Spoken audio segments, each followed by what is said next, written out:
Now, we decided to set out on our maiden voyage approximately 3 weeks ago, and we were committed to going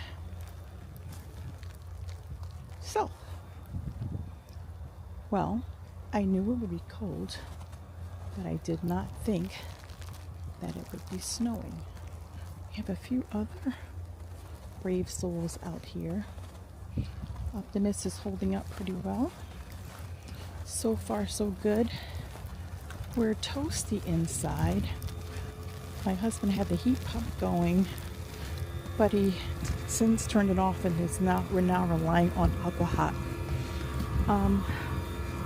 Some lines are buried, and I don't know if I should be uncovering them. This is kind of a concern. I'm going to have to talk to my husband.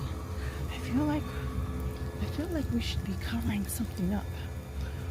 Or how do we prevent things from freezing? Like this, for example. Okay, here's out of the water. This. Lift it up out of the snow. I gotta find some kind of way to do that. I guess you're doing your job. Oh, this is crazy. I did not have this on my 2025 bucket list at all.